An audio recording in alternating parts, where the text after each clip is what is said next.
Bienvenidos a esta última edición de nuestro seminario de orientación a las energías estudiantil. El día de hoy tenemos a Daniel, estudiante del doctor Alberto Vijosa del Instituto de Ciencias Nucleares, para hablar de geometría integral holográfica con dependencia temporal. Bienvenido, Daniel, muchas gracias por venir. Gracias. Bueno, primero quiero agradecer a los organizadores, en especial a Miguel, que fue el que estuvo todo el tiempo monitoreando toda esta logística de la charla. Yo les voy a hablar de este nombre que le pusimos a este proyecto, que se llama Geometría Integral Holográfica con Dependencia Temporal. En especial vamos a usar un formalismo matemático de una manera muy pedestre, yo diría, el cual es la geometría integral. Y lo bueno de estar trabajando siempre en temas donde está la correspondencia holográfica presente es que a todo le podemos poner que es holográfico. Entonces, de ahí el nombre. Antes que nada quisiera mencionar que esta plática está basada en este paper que salió en el Archive este martes. Entonces estuvimos muy apurados haciendo la presentación. Esta fue una colaboración con Bartek Czech. Cuando inició esta colaboración él estaba de postdoc en el Instituto de Estudios Avanzados en Princeton. Y ahorita es reciente contratación en el instituto análogo, pero en Beijing, en China. Y él es Ziyi Wang, que es su estudiante de doctorado, y fuimos los que conformamos los colaboradores de este proyecto. Les voy a llevar por el contenido de la presentación. Antes que nada me gustaría dar una introducción a la correspondencia holográfica. Después de dar esta introducción me gustaría decir cuál ha sido la retroalimentación que se ha tenido durante los últimos 10 años o 12 en el contexto de la teoría de información cuántica y la gravedad. Después voy a definir lo que es la entropía de entrelazamiento holográfica, y derivado de este concepto vamos a definir lo que se llama la entropía diferencial, y veremos cómo este concepto nos va a ayudar a llegar a estos otros que se llaman geometría integral y espacio cinemático. Y bueno, voy a empezar con un enunciado que no a mucha gente le gusta, pero es el enunciado más general de la correspondencia holográfica, y nos dice que cualquier teoría conforme de campos en R cruz S D-1 es completamente equivalente a una teoría de gravedad cuántica en un espacio asintóticamente anti de Sitter, producto a alguna variedad que es compacta. Antes que nada no mencioné, pero si gustan hacer alguna pregunta la pueden hacer en cualquier momento de la presentación. Y bueno, la descripción gráfica de esta correspondencia es básicamente que aquí tenemos como un cilindro y tenemos una teoría conforme de campo que no es, bueno, voy a definirla más adelante, pero es simplemente una teoría cuántica de campos que tiene este grupo de simetrías. Ahora, si estuviéramos literalmente en el cilindro, la teoría de campo viviría en el cilindro. Pero del otro lado, a lo que estoy diciendo que es dual, es a una teoría asintóticamente anti de Sitter, producto con una variedad compacta. Y aquí a lo que nos referimos con que tenga el mismo grupo de simetrías es, tenemos el cilindro, pero este cilindro está como relleno, o sea, es en más dimensiones. Y el grupo de simetrías que se implementa en la frontera. ¿Okay? Y bueno, la manera más fácil de imponer esta correspondencia es, como es una dualidad entre teorías cuánticas, se dice que hay un isomorfismo entre espacios de Hilbert, en donde tienes el espacio de Hilbert de las FT y tienes el espacio de Hilbert de una teoría de gravedad cuántica en un espacio asintóticamente anti de Sitter, y que debe ser consistente con la operación de operadores unitarios. Es decir, si yo me agarro un estado en las FT, lo mando a ADS, lo compongo con este operador unitario, eso tiene que ser lo mismo que componer primero con el operador definido en las FT y después mandarlo anti de Sitter. Deben de ser una coincidencia de estados estas. Y voy a hacer algunas aclaraciones respecto a esta dualidad. La primera es que el enunciado anterior no está demostrado matemáticamente y solamente lo tenemos a nivel de conjetura, pero es una conjetura muy bien fundamentada. La siguiente, también suelen ser reclamos estos. Solo podemos trabajar momentáneamente en aproximaciones clásicas o semiclásicas, es decir, solamente podemos trabajar cuando el espacio es geometría clásica o tenemos una teoría cuántica de campos en espacio-tiempo curvo. solamente en esas aproximaciones podemos trabajar, y esto es debido a que actualmente no tenemos bajo control una teoría de gravedad cuántica. Otra es que solamente conocemos algunas entradas del diccionario, no se sabe cuál es el mapeo explícito entre los dos lados, solamente podemos dar ciertas entradas del diccionario, como decía, y está actualmente en construcción, y de hecho la labor dentro de esta área es cada vez ir encontrando más entradas de este diccionario. Ninguna de las dos teorías que anteriormente les acabo de mencionar describe nuestro universo. Y yo creo que es el que más nos apena a nosotros, es que si tú me das una teoría, no importa de qué lado sea, nosotros no tenemos así una herramienta muy práctica para decirte, este es el dual holográfico, y esto es ciertamente lo que se quisiera, ¿ok? Yo una pregunta, ¿a qué te referías con tener control de una teoría? Bueno, sabemos que la teoría... Sabemos que no existe. No, sí sabemos que existe, o sea, una teoría de gravedad cuántica es la teoría de cuerdas. Eso no es... Más bien es entonces como etiqueta de nombre o cómo entonces. Bueno, es que eso lo voy a explicar ahorita. Se supone que una teoría de gravedad cuántica, de acuerdo con Susskind y Toff, debe de tener una característica especial, que es que debe de satisfacer el principio holográfico. Ajá. Entonces, de acuerdo con el principio holográfico, ¿puedes repetir tu pregunta? Es que... Sí, perfecto. Sabemos perfectamente que, bueno, o sea, entiendo que se puede usar teoría de cuerdas como una aproximación a la gravedad cuántica, ¿no? Pero también hay otras aproximaciones que, pues, y hasta la fecha sigue, sabemos que es un problema abierto, ¿no? Bueno, por esta... A eso mi pregunta de control, fundamentalmente, a que, o sea, tenemos varias nociones, si quieres llamarle, de cómo debería ser, pero no sé bien cómo entender a lo que te refieres como control. Bueno, algo que voy a decir ahorita es, por ejemplo, sabemos que la teoría de cuerdas es una teoría de gravedad cuántica, pero no podemos, no la tenemos bajo control, o sea, no sabemos, de hecho es como un poco avergonzante en cierto sentido, porque no sabemos responder como muy preguntas básicas que existen en el contexto de gravedad cuántica con esa teoría. Ajá. Eso es a lo que me refiero con que no la tenemos bajo control. Pero por otro lado, no importa qué teoría de gravedad cuántica sea, Toff y Susskind argumentaron que debe de satisfacer el principio holográfico. Ajá. Y entonces la correspondencia va en ese sentido, que si el principio holográfico se puede creer de cierta manera, entonces debe de existir esa dualidad. Tiempo. Solo una pregunta. Entonces, el principio holográfico es el que nuestro principio, el que es el dual de holografía, nuestro operador, que puede ser el mismo de izquierda por derecha. ¿Cómo? ¿Cuál es el principio holográfico? Ahorita te lo voy a decir. Espera un segundo. Bueno, el principio holográfico fue algo que dijeron Toff y Susskind mediante un experimento pensado de gravedad clásica, y ellos dicen que una región del espacio cuya frontera tiene área A puede ser descrita de manera exhaustiva por no más grados de libertad que esta cantidad, que es el área de esa región, es decir, un grado de libertad por área de Planck. ¿Ok? Este es el principio holográfico.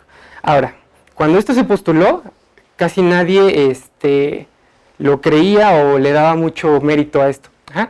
Pero, bueno, eso lo voy a decir ahorita. Una conclusión que se puede sacar de este principio holográfico es que en una teoría de gravedad cuántica necesitamos muchísimos menos grados de libertad que en una QFT. En una QFT necesitamos grados de libertad que vayan como el volumen, y aquí los necesitamos con respecto del área.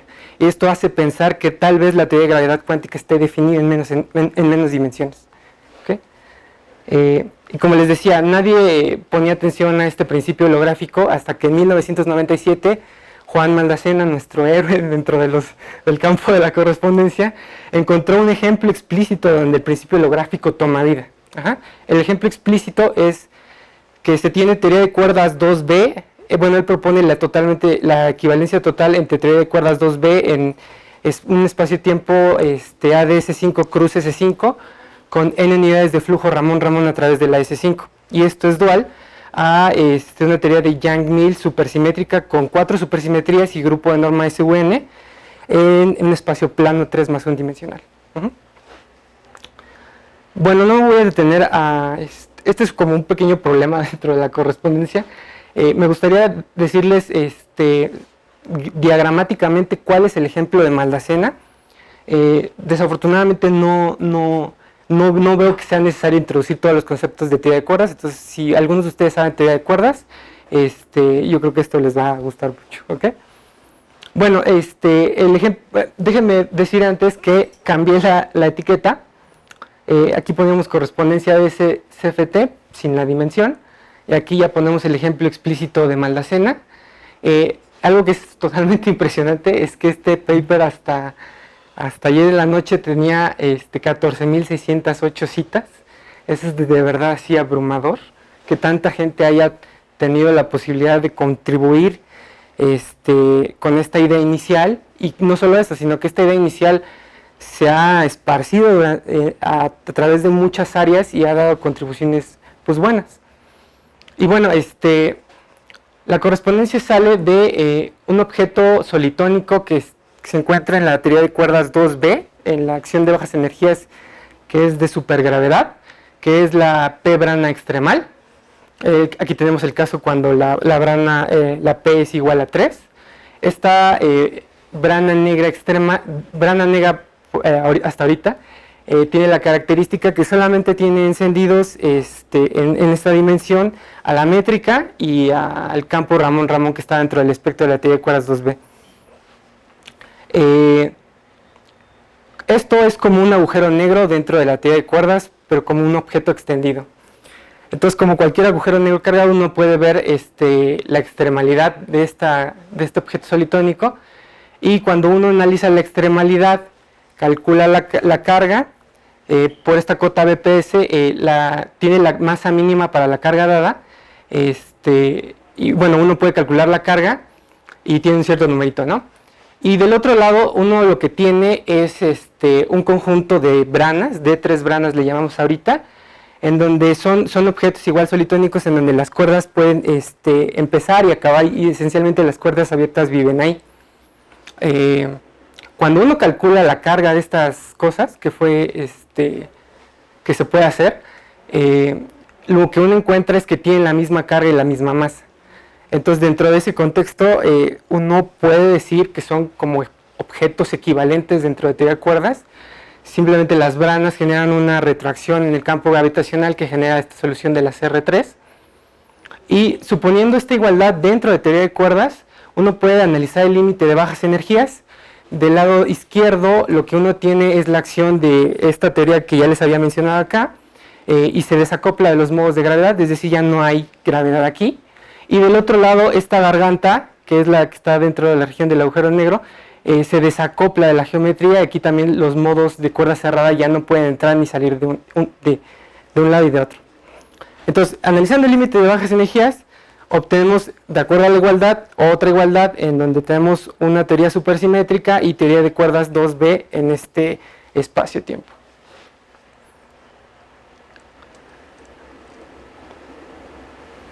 Normalmente es como tradición, cuando se introduce la correspondencia, definir cada lado de la correspondencia y dar una que otra entrada.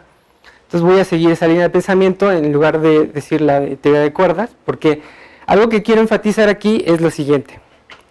El ejemplo que dio Maldacena es un solo ejemplo de la correspondencia, pero a través de los años hemos descubierto o hemos encontrado más ejemplos de la correspondencia, y son ejemplos que al principio parecerían ser pues muy sorprendentes, porque esto quiere decir que el ejemplo que dio Maldacena no es tan especial, y que quiere decir que esta dualidad es un poquito más general, así como se las planteaba al principio.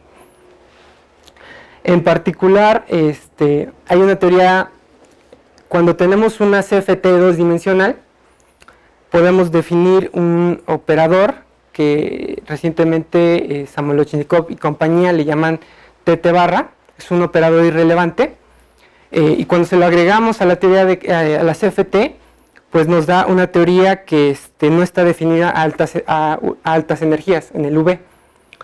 Pues resulta que esto no es una teoría conforme, pero tiene una cualidad que es integrable, se puede calcular muchas cosas ahí, y tiene un dual holográfico, que es, dentro del contexto de ADS, es ADS 3 con un corte radial. Y el corte radial dentro de la correspondencia, eso sí no lo voy a decir muy rápido, es equivalente a la energía. Y eso es básicamente como que la intuición que tenemos detrás cuando pensamos una teoría deformada por un operador irrelevante, que solamente la podemos entender cuando tenemos un corte, y el corte se ve presente dentro de ADS. Entonces es un ejemplo como medio chistoso de lo que pasa ahí. También tenemos otro modelo que es súper famoso ahorita, que es el modelo SYK, que se puede entender como una teoría de campo, pero esencialmente es una teoría de mecánica cuántica, solamente tenemos el tiempo que circula ahí, y uno puede analizar el límite de bajas energías de esa teoría. Esencialmente es un sistema de n fermiones de Majorana, bla, bla, bla, son cosas de materia condensada, y el límite infrarrojo de esa teoría se puede ser descrita por una teoría de gravedad que se llama Jagifte-Tettenboy. Entonces es otro ejemplo de la correspondencia que te dice que es como un principio más general esto. Bueno, voy a empezar por definir cada uno de los lados de la correspondencia. Voy a empezar con la CFT. Pues una CFT no es otra cosa más que una QFT más dilataciones y transformaciones conformes especiales. Aquí dentro tenemos el grupo de Poincaré, entonces el grupo de Poincaré se tiene que ver realizado ahí dentro. Uno puede definir una transformación conforme como un cambio de coordenadas que te deja la forma de la métrica intacta, pero te saca un factor de enfrente. Y bueno, el grupo de transformaciones que hacen esto posible son las traslaciones, que ya sabíamos que estaban ahí, las transformaciones de Lorentz, en estos dos casos este es igual a 1, las dilataciones y las transformaciones conformes especiales, como les había dicho. El álgebra del grupo conforme, el grupo conforme es y se ve el álgebra de este grupo, o sea, cómo se multiplican los generadores, está dada por estas reglas de conmutación, que estas dos ya se conocían de QFT, pero hay otras nuevas, como es que tenemos el generador de dilataciones y el generador de transformaciones conformes especiales. Estos dos juntos parecerían como que forman un álgebra de operadores de creación y aniquilación. Entonces, cuando uno estudia estas teorías, pues esto va a tener que ver mucho en el desarrollo del espectro. Otra es la relación de conmutación de M con K, que es el generador de transformaciones especiales, conformes especiales. Si ven, tiene como que la misma forma que el de las traslaciones. Y una manera bonita de ver este tipo de nuevas transformaciones es que mientras las traslaciones lo que hacen es mover el origen y dejar fijo el infinito, las transformaciones conformes especiales son un tipo de transformaciones que hacen como la cosa al revés. Te dejan fijo el origen y te mueven el infinito. Lo pueden ver simplemente sustituyendo sus valores aquí. Entonces, de cierta manera, esto se pueden ver como traslaciones. Bueno, voy a definir el otro lado de la correspondencia. Como les había dicho antes, solamente podemos trabajar en contextos clásicos o semiclásicos. Y bueno, es conveniente entonces estudiar este espacio que es superclasicote, que es anti de Sitter. Anti de Sitter es un espacio maximalmente simétrico de curvatura negativa constante. Y una manera en la que se puede ver anti de Sitter es como una subvariedad de un espacio con una dimensión extra, pero que es plano y tiene signatura de 2. Entonces la métrica que vamos a definir en ese espacio pues va a ser esta que está aquí.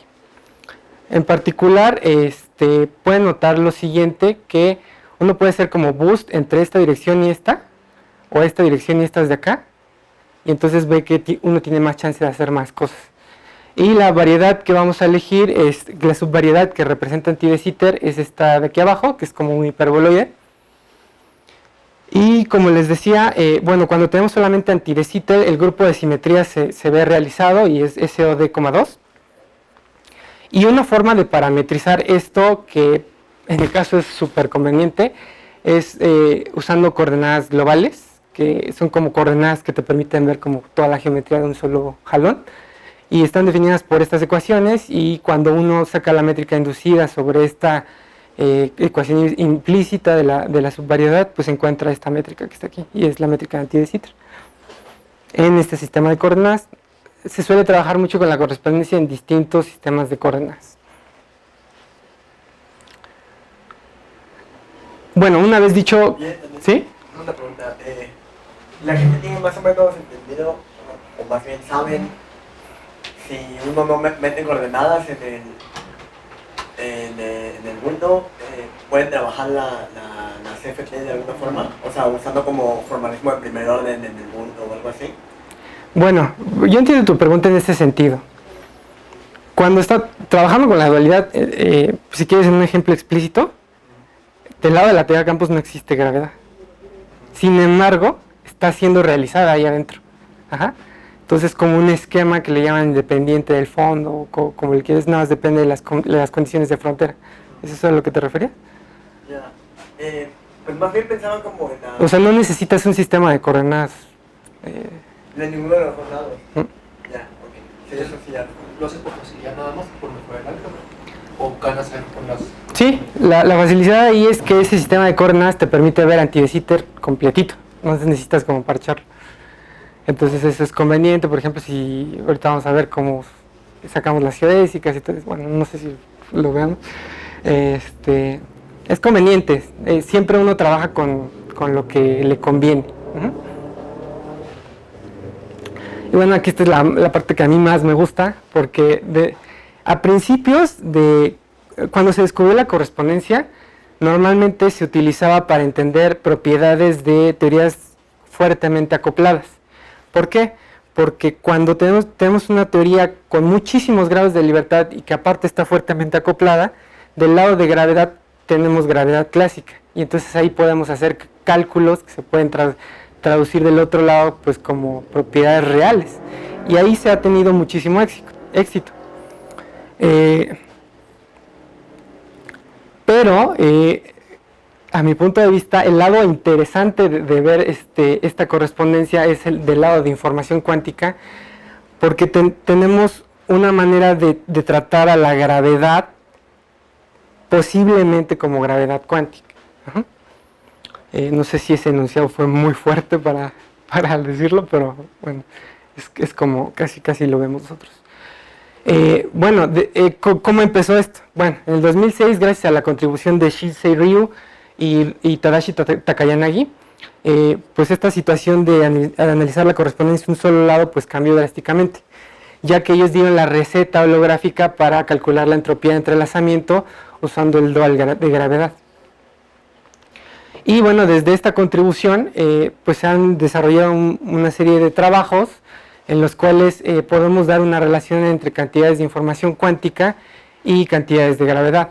Por ejemplo, ellos dieron la receta para calcular en un contexto estático y cuando tenemos simetría temporal presente, pero Juven y Rangamani y Takayanagi, otra vez Takayanagi, dieron una receta un poquito más general y básicamente te dicen que si quieres calcular la entropía de entrelazamiento pues en un contexto un poquito más general, lo que tienes que hacer es calcular el área de una superficie extremal. Y bueno, dentro del resumen que yo planteaba en la charla, esto es como que lo más característico. Sabemos cómo entender superficies extremales del lado de la teoría de información cuántica, pero evidentemente hay superficies no extremales, y la correspondencia es una completa equivalencia. Entonces uno se puede preguntar, pues cualquier superficie puede tener una representación en el contexto de las CFT, y pues vamos a ver que puede ser, todavía no está muy bien planteado, digo muy bien resuelto, pero tenemos buenas ideas. Bueno, ese es por eso el lado nada más, ¿no? Pero algo que es muy importante también de calcular son estas que se llaman las entropías de Renyi. Esencialmente, si tienes conocimiento de todas las entropías de Renyi, tú puedes tener completo control sobre la matriz de densidad reducida que se usa para calcular la entropía de entrelazamiento. Y bueno, Dong propuso que estas se podían calcular calculando el área de branas cósmicas. Otro concepto que es muy interesante es dentro de la teoría de información cuántica podemos definir algo así como que se llama complejidad computacional. Y en el 2015 se empezaron a dar trabajos para encontrar su dual holográfico. Hasta ahorita no se sabe cuál es exactamente ese dual holográfico. Hay muchísimos trabajos sobre esto, pero todavía no se puede dar una certeza de si se tiene que calcular si esto era con el área, con el volumen, o si con otra cantidad. No voy a entrar en detalles ahí, si quieren saber pueden preguntarme. Y bueno, estos fueron trabajos de Sostin, Stanford, Brown, Masori, y afortunadamente nosotros el año pasado pudimos entrar en esta área publicando un artículo relacionado con este concepto de un postdoc que se llama Víctor Yanke y 2 colaboradores de Irán. Entonces, afortunadamente aquí pudimos meter la mano. Y otro que es también muy interesante es la corrección de errores cuánticos, que se ve representado del lado de gravedad como localidad en el bulto, como un concepto un poquito más profundo. Y estos fueron trabajos de Almeri, Dong, Harlow, Pataski, Yoshida y Preskel. Y bueno, voy a definir lo que es la entropía de entrelazamiento holográfica. Pues la entropía de entrelazamiento describe a un fenómeno cuántico como un estado, pero no como, no, o sea, no podemos, sabemos el estado, pero no podemos saber el estado específico de sus partes. Es un fenómeno que se presenta cuando un sistema tiene varias partes. En el contexto, por ejemplo, de una teoría cuántica de campo discretizada, si lo quieren ver así, o de un contexto de spines, pues lo que uno tiene es un producto tensorial de espacios de Hilbert, que esencialmente nada más viven en este punto. Y queremos saber cómo un subconjunto de grados de libertad está entrelazado, pues, por ejemplo, con el resto, ¿no? Entonces, queremos saber cómo es el entrelazamiento de este estado en esta región respecto al resto. Para esto, debemos de ser capaces de separar este producto tensorial como un espacio de Hilbert que solamente viva en esta parte y otro que viva en el complemento. Y una vez haciendo eso, es posible definir un operador que solamente, bueno, no un operador, sino varios operadores que actúan solamente en esta parte del espacio donde está definido esto. Y este operador es la matriz de densidad reducida, que es, me agarro la matriz de densidad del estado y trazo sobre los grados de libertad que no conozco. Ajá. Solamente tengo información completa de esta región. Y bueno, pues tengo una matriz de densidad, pues puedo usar la entropía de von Neumann para calcular el equivalente que es la entropía de entrelazamiento. Y este es como un bosquejo de cómo es que trabaja la entropía de entrelazamiento sin definir nada holográfico. Oye, ¿y siempre puedes partir al espacio de Hilbert, sí? Es una buenísima pregunta. No. Cuando tienes una teoría de norma, no se puede. ¿Por qué? Porque nuevamente el campo de norma vive en como no, bueno, es una manera que yo tengo de verla. Hay lazos de Wilson que son como circulitos cerrados que pues pueden quedar como por aquí atrapados y eso evita necesariamente que se divide el espacio. La manera en la que esto se trata es que se olvida que existe ese problema y al final por una reescritura de cosas pues resulta que no importaba después de todo. Pero es algo que en lo que la gente trabaja mucho. Ajá. ¿Alguna pregunta? Bueno, y voy a mencionar algunas propiedades de la entropía de entrelazamiento. Son bastante conocidas. Si el estado es puro, entonces la entropía de entrelazamiento de la región y la entropía de entrelazamiento del complemento son iguales. Ajá. Para dos subsistemas que se tomen A y B se cumple esta desigualdad que se llama subaditividad. Y tenemos también esta desigualdad que se llama Araki-Liv, que está por esto, y tenemos dos desigualdades de subaditividad fuerte. Y bueno, ahorita voy a decir cómo se calcula en el contexto holográfico, y para esto voy a tener que introducir una serie de cosas. Ajá. Para empezar, voy a mencionar aquí que yo estoy trabajando en el contexto de la corrección. Bueno, esta definición aplica un poquito más muy general, pero yo quiero enfatizar que desde aquí voy a ir trabajando con ADS3 CFT2, ¿ok? Bueno, si tenemos, por ejemplo, una subregión espacial en la frontera, es decir, en la frontera del cilindro, y esto es esto se puede simplificar bastante, porque en la frontera las regiones espaciales ya no les queda de otro más que ser intervalos. Si ustedes tienen más dimensiones, pues pueden ahí modificar la forma y eso complica las cosas, pero aquí no, aquí nada más son intervalos. Entonces, pues si agarran, por ejemplo, una subregión espacial en la frontera, entonces vamos a definir una superficie HRT que es de Juveni, Rangamani y Takayanagi, que es una variedad de codimensión 2, gamma R, que satisface las siguientes propiedades. Esencialmente, esa gamma R es esta línea que a lo mejor no se alcanza a ver aquí. Ajá. Y este punto que está aquí, y en lo equivalente al otro lado, un intervalo que se queda en una rebanada de tiempo constante, esa es mi región R, para ejemplificar aquí. ¿Ok? Vamos a pedir que tanto la región R como la gamma tengan la misma frontera. Vamos a pedir también que la gamma sea extremal respecto del área, respecto a variaciones de esa gamma aquí adentro, pero que no se muevan los extremos, la frontera. Y vamos a pedir, la tercera propiedad es que gamma R sea homóloga a R. ¿Qué quiere decir? Que haya una región espacial aquí en el bulto, este es otro concepto.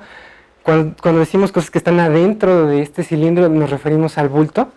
Bueno, que sea homóloga significa que existe una región espacial aquí adentro, de tal manera que su frontera sea la unión de gamma R y R, y que se pueda deformar continuamente una en otra. O sea, si hay un hoyo ahí, no sirve.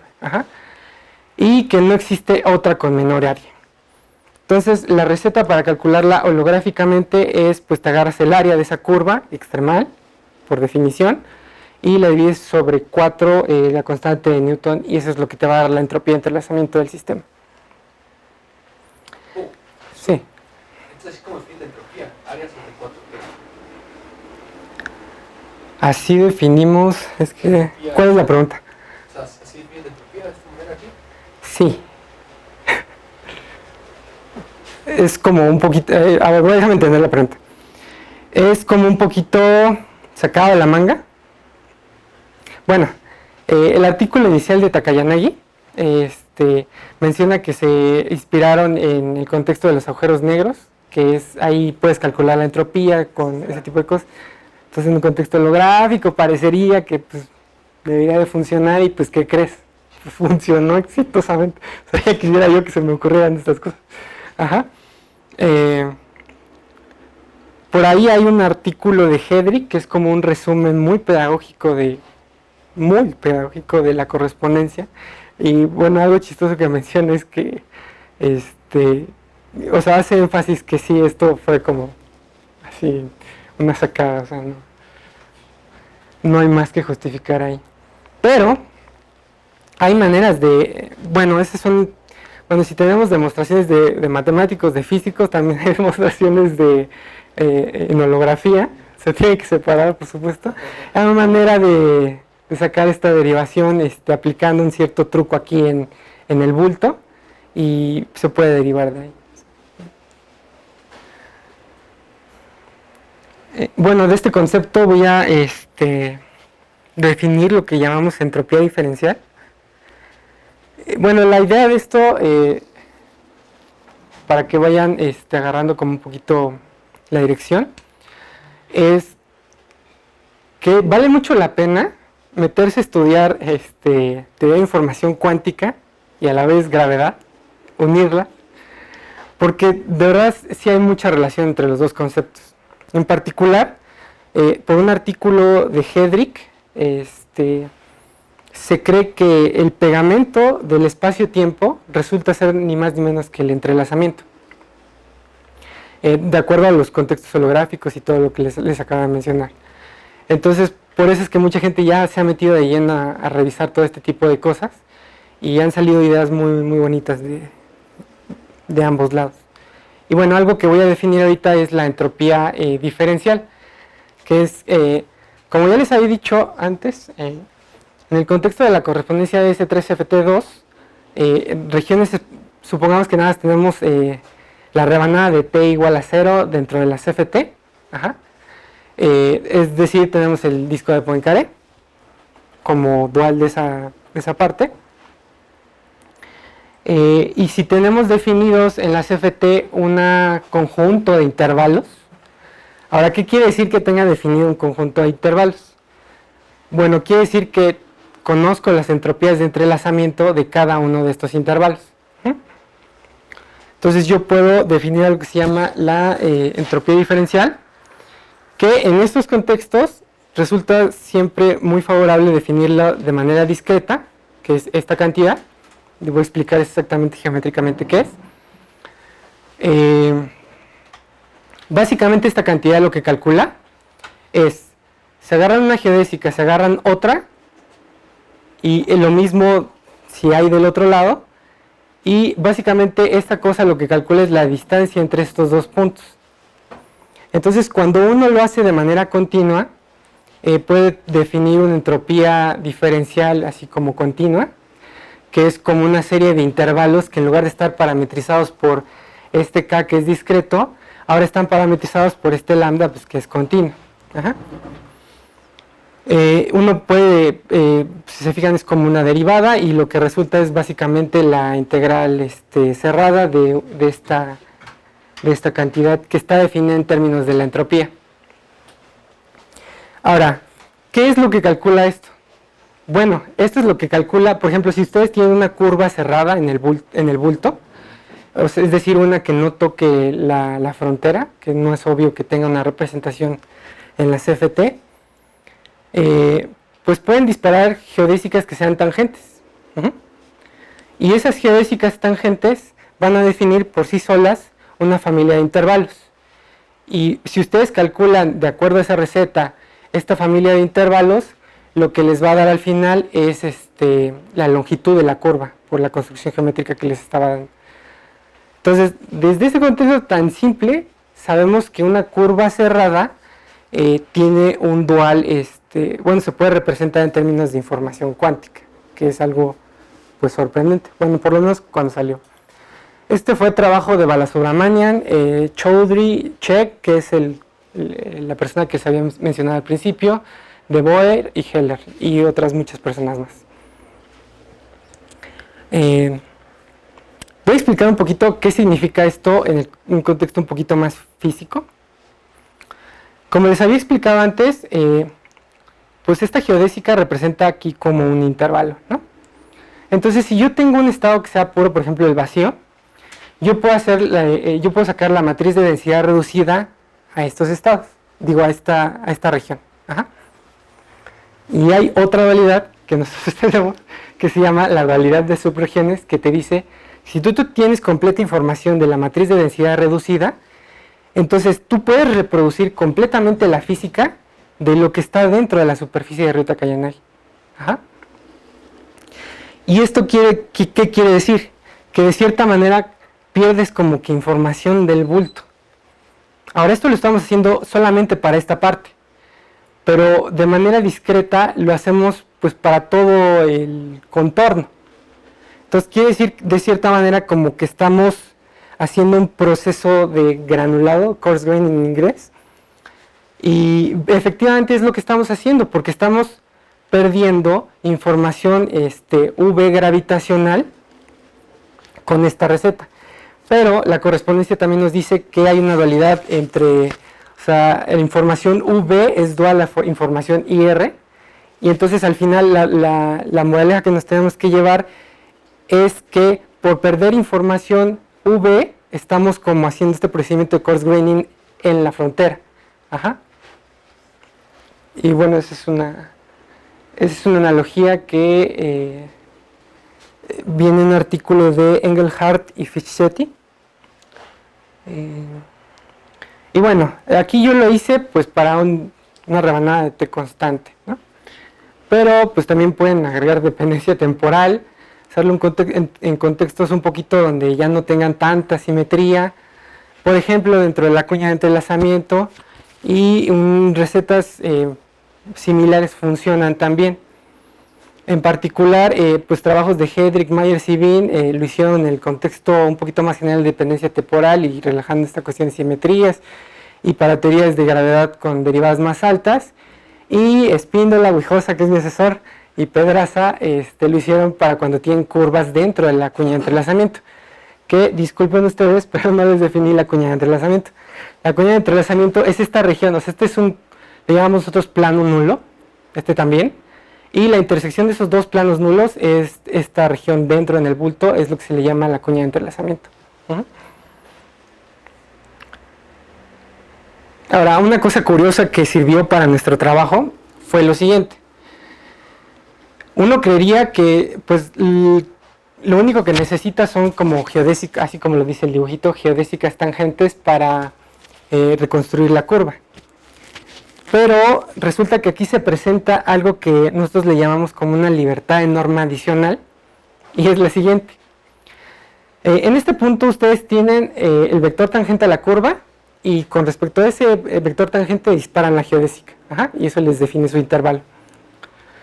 Pero hay una libertad extra que te dice que tú le puedes agregar, o sea, si tú tienes tu vector U tangente inicial, tú puedes definir un U grandote más un vector nulo, y este vector nulo lo que va a, las propiedades que debe de cumplir es que pues sea nulo y que sea ortogonal a ese U inicial.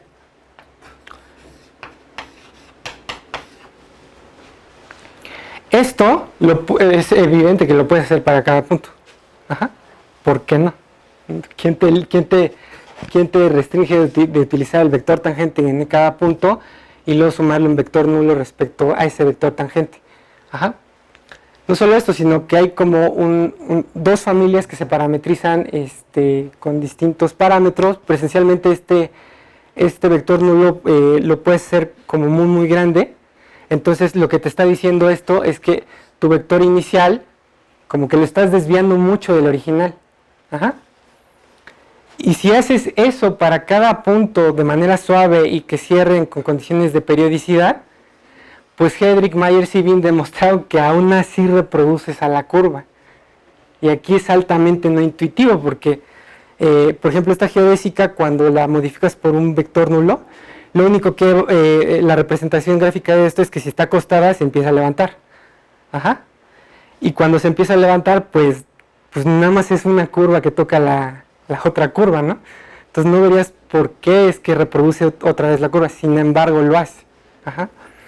Y esto es lo que le llamamos como una libertad de norma asociada a esta construcción.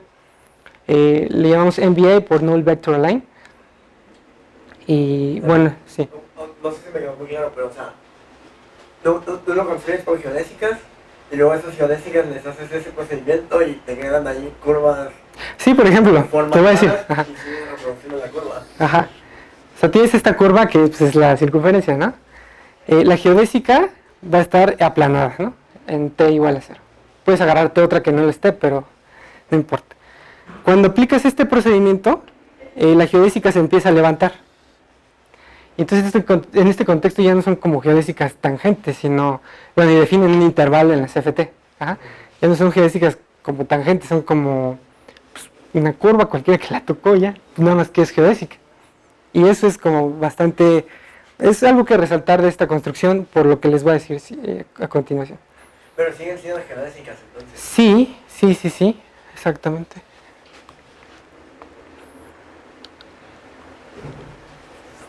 Y bueno, ya había dicho antes que si ustedes calculan la entropía diferencial de acuerdo a esta definición de intervalos, lo que ustedes obtienen es la longitud de esta curva. Pero, pues hay como otra manera de ver esta situación, y es la siguiente. Dentro de la correspondencia de S3-FT2 podemos definir un conjunto que le llamamos el espacio cinemático, y se define como el conjunto de todas las geodésicas tipo espacio que viven en la geometría.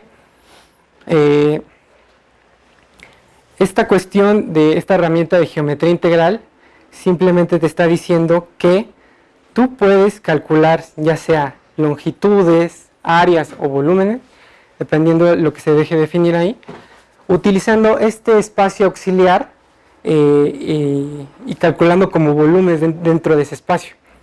Y ahorita ustedes van a decir, no, pero pues, ¿por qué definiste ese espacio que es como sacado de la manga? Y pues pues no se vale, ¿no? No sé. Y bueno, la idea que se tiene detrás de esto es la siguiente. Normalmente pensamos, cuando tratamos una teoría cuántica de campos, que pues tenemos que calcular correladores, ¿no? Entonces, te doy una teoría de campos y tú calculas el correlador.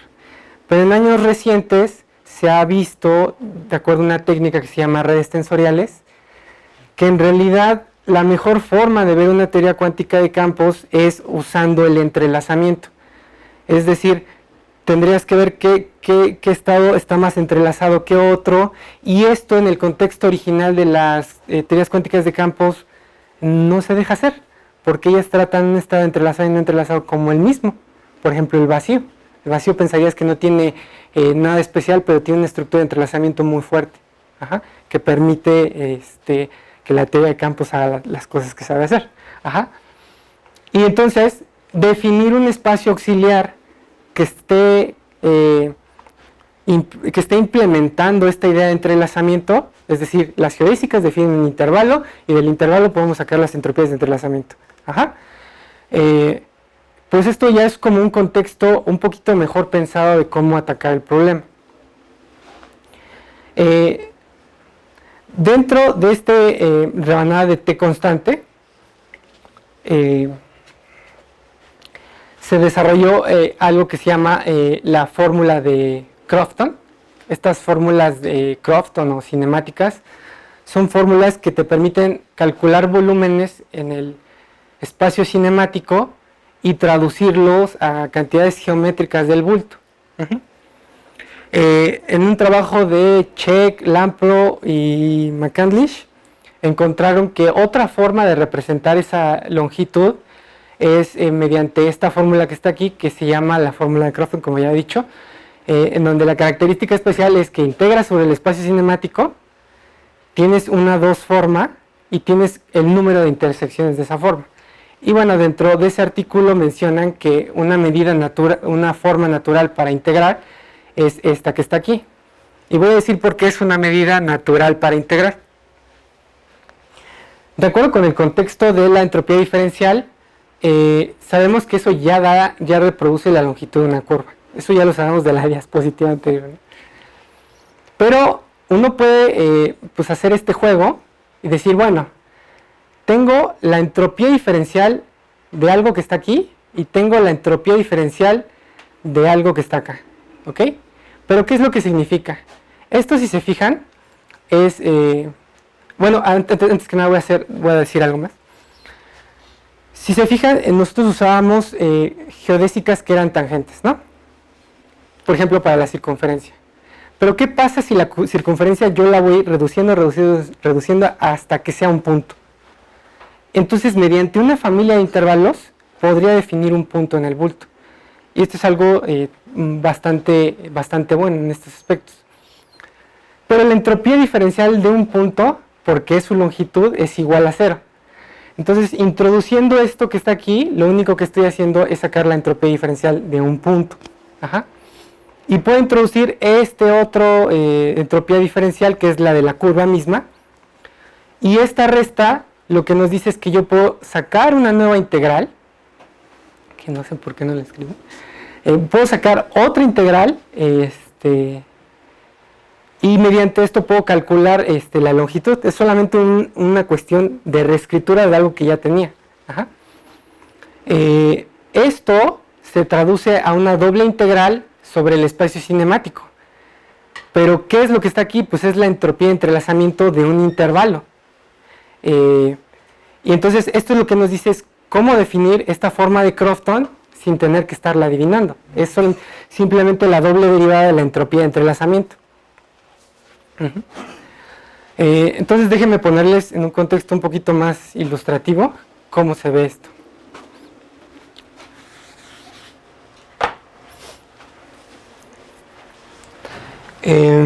Para empezar, esa integral sería esta longitud. Sería algo así como un cuarto de la primera integral, que es 0 a 2 pi de u.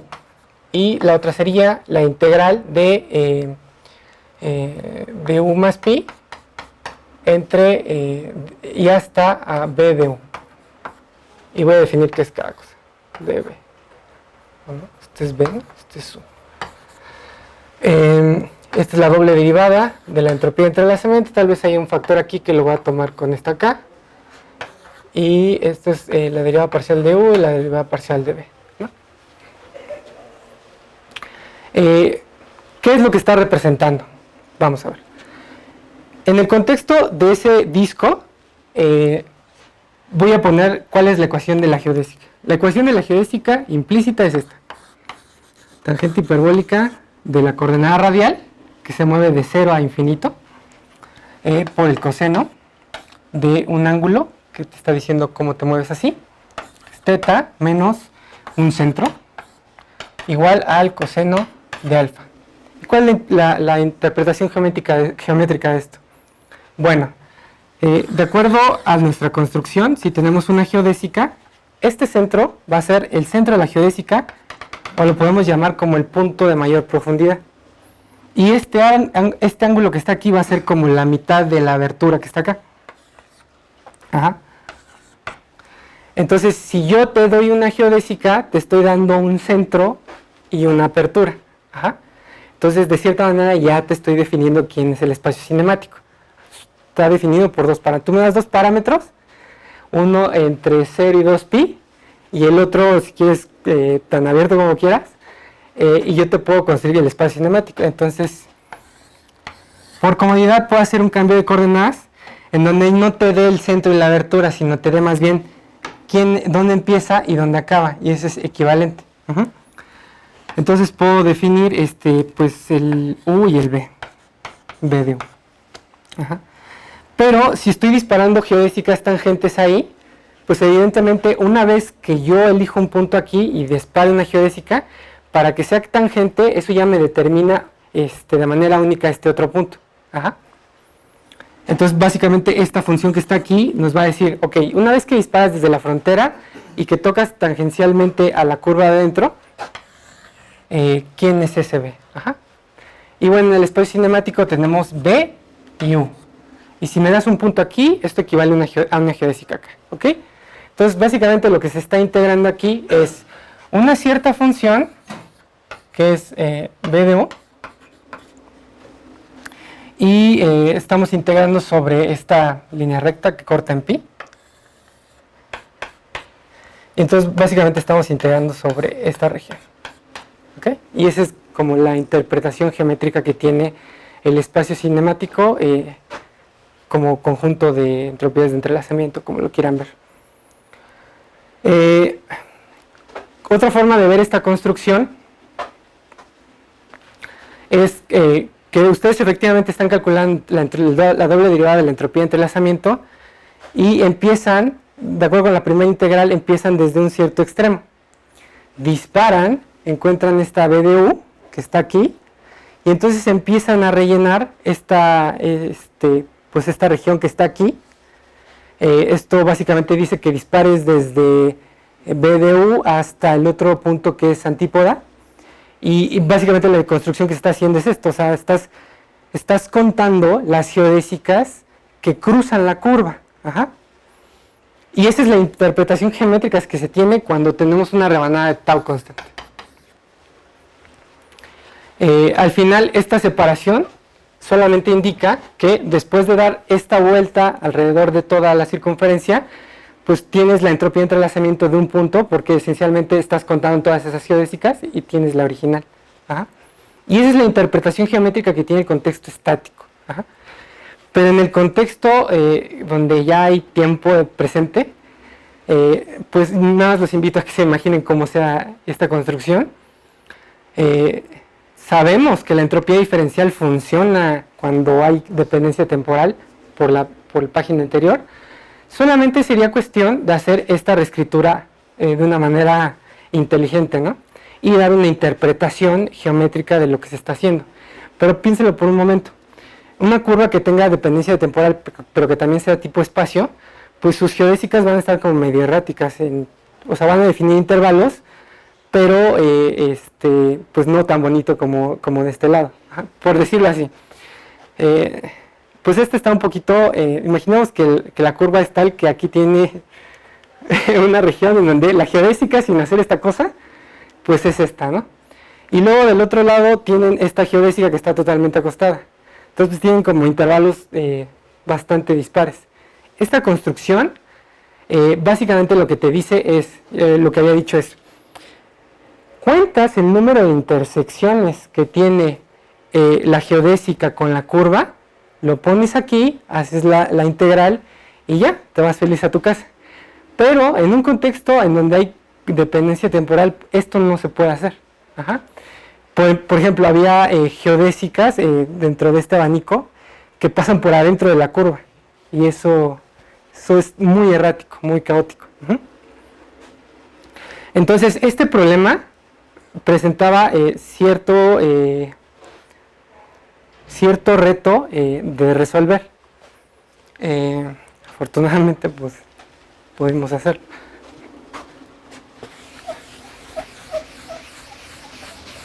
Y la idea, un poquito más clara de lo que se está haciendo es, vamos a recordar esa construcción de la alineación del vector nulo, ¿ok? Entonces, por ejemplo, yo tengo aquí mi curva, tengo el vector tangente y tengo el vector nulo, que se vería algo así. Y como les había mencionado antes, pues puedo yo elegir ese vector nulo en una familia parametrizada en una dimensión. Ajá. Esto quiere decir, como les había mencionado antes, que esta geodésica se puede ir levantando. Ajá. No solo eso, sino que eso lo puedo hacer para cada punto en la curva. Ajá. Y entonces es natural preguntarse, pues, ¿qué está dibujando esa ¿cómo decirlo? Esa traza. Y bueno, lo que está dibujando aquí, para nuestra sorpresa, es esta tapa de arriba de la cuña de entrelazamiento. Ajá. Entonces, nosotros nos dimos cuenta de eso justo haciendo los cálculos, que una manera de generar esa tapa es haciendo este alineamiento de vector nulo. Pero, o sea, una curva no tenía sentido, pues interpretarla que estaba como cruzando la curva, ¿no? Pero vaya que esta superficie sí tiene sentido. Y entonces la construcción geométrica que implementamos al final es, pues ya no vas a tener que cortar a tu curva con geodésicas, sino más bien ahora la vas a tener que cortar con planos nulos. Y déjenme mostrarle cómo se ven los planos nulos.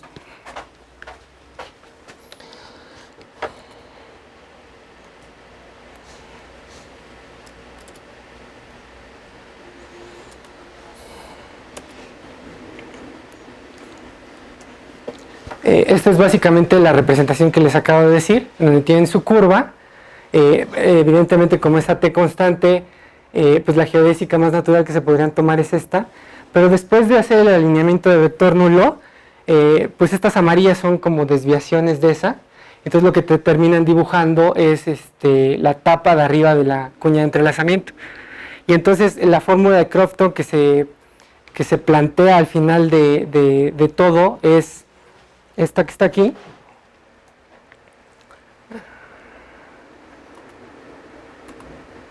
esta que está aquí abajo, en donde ahora calculas, o sea, vas a cortar tu curva con planos nulos y en cada plano te vas a elegir una geodésica que viva ahí. Ajá. Le vas a calcular la entropía de entrelazamiento, vas a repetir esta misma construcción y esa es la fórmula final que proponemos para la forma de Crofton.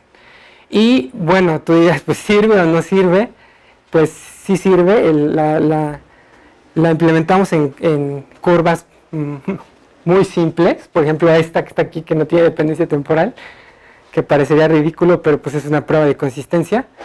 Y después puedes agarrar una curva que sea como una papita, que tenga una perturbación en el tiempo pequeña. Puedes hacer una expansión respecto de ese epsilon y puedes encontrar acuerdo perfecto respecto a la fórmula gravitacional y la forma de Crofton que se plantea. Y bueno, esa es básicamente la solución y la interpretación geométrica del problema inicial. Ya no tienes que cortar a tu curva con geodésicas, sino con planos nulos. Y bueno, nada más déjenme decirles futuras direcciones para este tipo de cosas. Estos planos son como algo milagroso en esta dimensión. Si ustedes van a un contexto en donde tienen una geometría que pues, por ejemplo, es un estado excitado y del otro lado corresponde, por ejemplo, un agujero negro o un defecto cónico o algo así dentro de gravedad, pues estos planos nulos no tienen como una interpretación tan fácil. En especial no sabemos ni cómo calcularlos, ni si estos planos van a seguir jugando el mismo rol. Esta es como una de las desventajas dentro de estos cálculos, que nada más mueves tantito la dimensión y ya se te echa como todo a perder. También tiene que ver con que puede haber contextos gravitacionales en donde las geodésicas no se comporten tan bien como esperábamos. Entonces, una pregunta que sí es como natural hacerse en este contexto es, bueno, y si ya no tienes, aquí sería el vacío, ¿no? Pero si tienes geometrías que son asintóticamente anti-de Sitter, ¿podrá funcionar? Y hay como ciertos trabajos que dicen que sí o que no. En particular, esta cuestión de entropía diferencial no se conocía para más dimensiones, pero en un artículo de diciembre del año pasado, Balasounamanian y Ravidou propusieron una receta para más dimensiones, y esto como que abre el panorama para pues seguir intentando cosas en este sentido. Y yo creo que eso sería todo. Muchas gracias por su atención.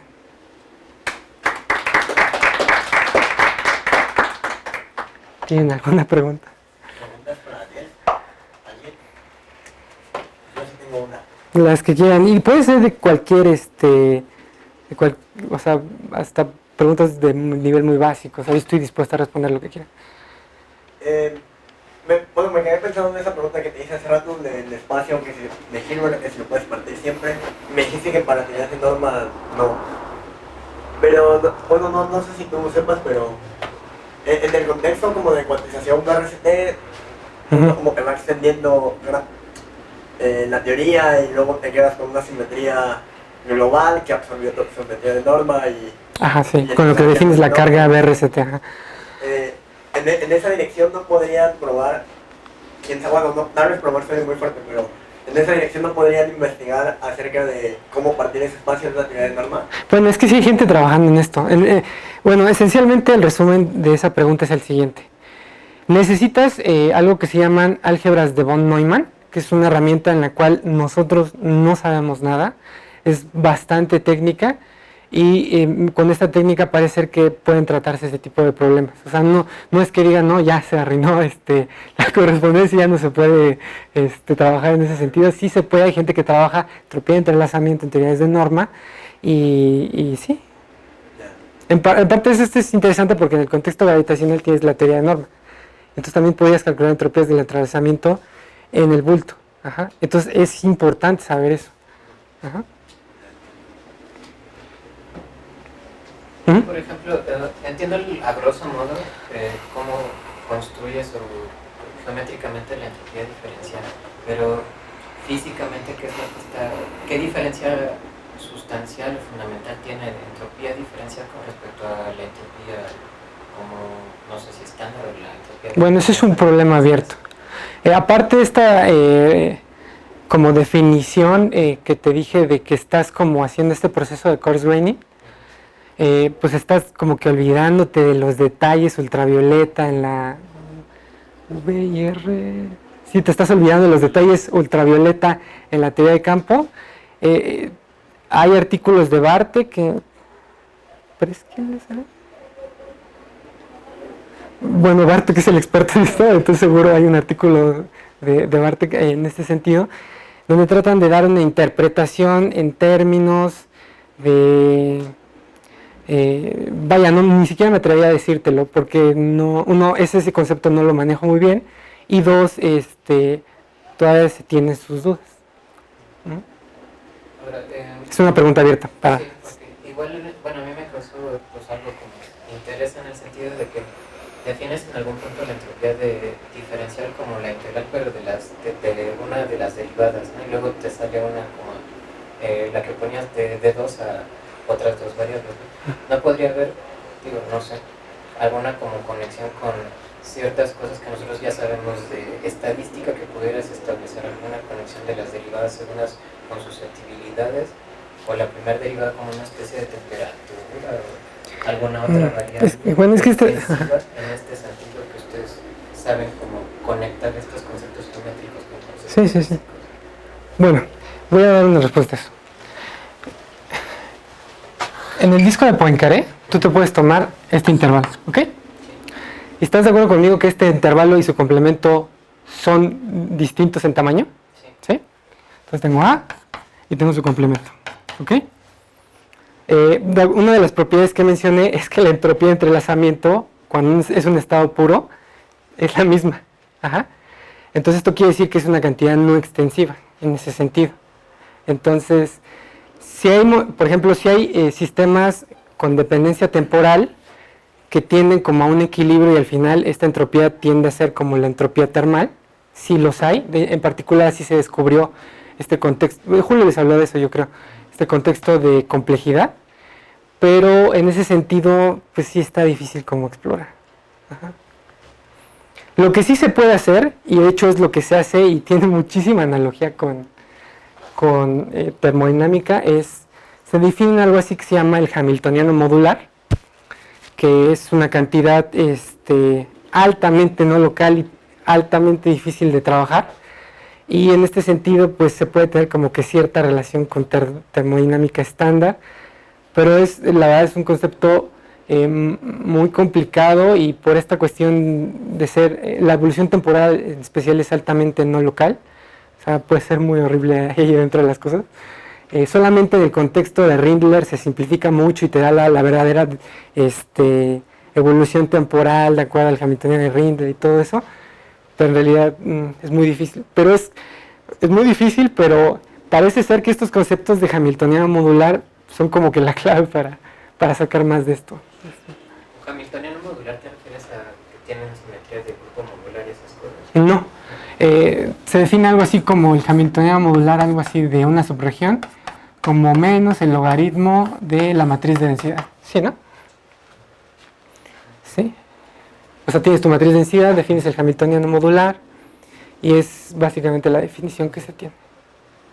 Muy parecida también como la entropía de von Neumann en cierto sentido. Es que se va a inspirar en ese sentido, pero algo que quiero hacer énfasis aquí es que este objeto que está aquí no es como un hamiltoniano en el sentido usual. Entonces, ¿cómo es? Es como... Vaya, no me atrevo a decir, es que solamente conocemos un contexto en donde sí es un hamiltoniano que da una evolución temporal. Entonces, más bien, ¿qué es lo que le falla para poderse llamar legítimamente? Es que es altamente no local, no es un operador local. Ajá. Pero pues sí, las álgebras de von Neumann y todo eso son esas, van por ahí. ¿Más preguntas? Sí. Bueno, un poco como para no perderme tanto, ¿cuál sería como el sueño de esta dirección? O sea, tú logras calcular estas cosas para una superficie en la que te guste, ¿no? Con tiempo y con todo. ¿Para qué la usarías? Este contexto de entropía diferencial, espacio cinemático, todo este tipo de cosas. Bueno, aquí voy a ser honesto en este sentido, que una crítica de este trabajo, por eso yo lo motivé de otra manera, es, pues sí, ya sabemos calcular longitudes de curvas, ¿no? ¿Qué? Sí, le estás dando interpretación holográfica o de teoría de información cuántica. Sí, pero es que este procedimiento representa algo físico que le estás haciendo al bulto. Estás perdiendo información gravitacional en el UV con esta técnica. Estás haciendo un hoyo, básicamente. Por eso es que se le llamaba hoyografía a esto. Ajá. ¿Sí? Y bueno, pues una contribución que creo que pegaría mucho es pues dar exactamente en el contexto más de qubits y todo este tipo, ¿qué es esto? ¿Y de alguna forma también, o sea, todo ese procedimiento te da algún método para reconstruir el mundo o algo así? ¿O? Sí, o sea, básicamente, no con esta técnica, pero si tú tienes, ahí tú me vas a guiar un poco, pero si tú tienes entropías de entrelazamiento en la CFT y utilizas un análogo que se aplica a la entropía de entrelazamiento que se llama la primera ley del entrelazamiento, tú puedes reproducir las ecuaciones de Einstein linearizadas. Hasta ahí. Es lo que puedes hacer. Ajá. Ajá. Bueno, otra cosa que te estaba diciendo es, si tú tienes información completa de esta ROA, tú puedes reconstruir completita la cuña de entrelazamiento. No solo eso, sino estamos yendo en ciertas direcciones que no voy a mencionar ahorita, que la cuña de entrelazamiento por sí sola se puede entender como un espacio-tiempo sin que haya el resto. Ajá. Entonces, esto es de esas cosas de reconstrucción del bulto. No estamos muy metidos en eso, nos gustaría, pero también nos gustaría meternos, por ejemplo, en modelos YK, estas deformaciones TT. Vaya que sí son pues buenos campos para sacar cosas de la correspondencia. En particular, regresando a ese ejemplo de SYK, como es una teoría de n fermientes de Majorana, se puede resolver exactamente en la computadora. Entonces eso es súper importante y por eso hay muchísimos trabajos en esta área. Pero pues son como diferentes áreas de la correspondencia, es multidisciplinaria y pues es a donde le apuntes, ¿no? O sea, y esa parte de reconstrucción del bulto suena bastante interesante, pero hacia la parte de materia condensada, ¿no? Justamente. O sea, porque, por ejemplo, puedes tener efectos diferentes en los bordes o cuando cambias de, no sé, ciertas propiedades en ciertos materiales, por ejemplo, un aislante topológico, en semimetales de Weyl, e intentar reconstruir el bulto o las propiedades del bulto con ciertas técnicas como esta, para no intentar resolver todas las ecuaciones en el bulto y ver cómo pegas las cosas, ¿no? Sino partir de las cosas fundamentales que vienen en la interfaz, no sé, llámale corrientes superficiales o una especie de corriente Hall, a partir de esa cosa reconstruir cómo se construyen, no sé, las variables observables como los campos, no sé, o sea, las otras cosas y reconstruir las propiedades técnicas del bulto. Sí, o sea, la respuesta es que sí, o sea, hay una rama de la correspondencia que se llama DS, materia condensada, del otro lado, y precisamente el modelo SYK pues venía de aplicaciones de ahí, de materia condensada.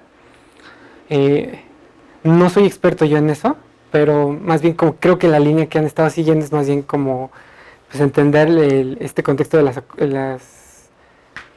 el acoplamiento fuerte. Yo no vería por qué tendrías que construir el bulto de algo que está en un material. Es que eso es porque, por ejemplo... Pues esta puede ser una pregunta muy tonta, no, de mi parte, sí. Pues es que al final, por ejemplo, en un aislante topológico, la cosa general que te cambia, por ejemplo, ciertas propiedades electromagnéticas o acústicas, se quedan codificadas en la superficie, fundamentalmente por las corrientes Hall. Entonces, en la superficie, en la frontera. Normal, ajá. Pero las corrientes Hall se lo viven en la superficie ajá. para estudiar cómo se modifican los campos que tú ya conoces, Maxwell legítimo. Tienes que conocer cómo cambia el bulto debido a la presencia de estas cosas en la superficie. Entonces, quizá esos son ese tipo de cosas. Pero cuando dices bulto, o sea, ustedes tienen un... Sí, pues imagínate un cubo ajá. como tal, y entonces, por ejemplo, en este caso, en las caras del cubo solo viven las corrientes Hall. Entonces tú quieres, a ti sí te interesa la superficie, pero no sé, por X o Y aplicación hacia la luz, te interesa el campo electromagnético dentro del cubo, y eso es el bulto tal cual. Entonces te gustaría intentar saber qué pasa dentro del bulto, sabiendo ya cómo se comportan o qué cosas tienes en las caras, ¿no? Bueno, te repito otra vez, yo no soy experto, pero si quieres dentro de la misma línea de pensamiento, dentro de la correspondencia se dice que la teoría de campo vive en la frontera, pero esto no es del todo correcto. Ajá. En realidad, lo que está describiendo en la frontera de Anti-de Sitter es una región dentro del grupo de renormalización en donde tienes tus campos totalmente localizados, es decir, el ultravioleta de la teoría. Ajá. Entonces, por eso yo lo planteaba al principio como dos cosas que en realidad la gente la interpreta así, pero de un lado tienes una CFT que usando el grupo de renormalización puedes ver las distintas escalas y eso se va a representar en cómo pones un corte en el lado gravitacional para calcular las cosas. Entonces, dentro de la misma línea de pensamiento es, yo creo que dentro de lo que me estás planteando, sí valdría la pena, pero si de verdad hubiera un bulto que significara dentro algo, que significa algo muy importante dentro del material, y sí lo hay, esta dualidad que te mencionaba de materia condensada, súper explotada, pero yo no sé Pues nada. es que, por ejemplo, o sea, la teoría de campo, estrictamente hablando, para un material como estos, pues es súper compleja, ¿no? Porque formalmente no son hamiltonianos nada amables, son hamiltonianos de amarre fuerte, se llaman. Entonces, y aparte... ¿Con eso estás diciendo que son fuertemente acoplados? Claro, Okay. o sea, tú agarras y sumas sobre todas las posibles configuraciones que tienes, partiendo de un arreglo, de una latiz que puede ser cúbica, rómbica o con formas de panal de abejas, y eso lo extiendes a n, con n siendo del orden del límite termodinámico. Entonces, y todas interactúan entre sí, pues obviamente es altamente acoplado, ¿no? Entonces la pregunta es, bueno, sácale la electrodinámica o la termodinámica de eso, pues sabrá Dios cómo le debes de hacer, ¿no? Porque al final es igual, es una QFT, pero si quieres verlo un poco más estricta, porque tienes ya más constricciones, porque el espacio es finito, no te puedes ir tan lejos, hay condiciones de borde claras sobre el material, X, Y cosa, ¿no? Entonces, sí, quizá creo que va, por eso sería interesante. No, sí, definitivamente esto se investiga muchísimo. De hecho, hay creo que una sola conferencia. Hay eventos solamente de eso, o sea, de la correspondencia a materia condensada.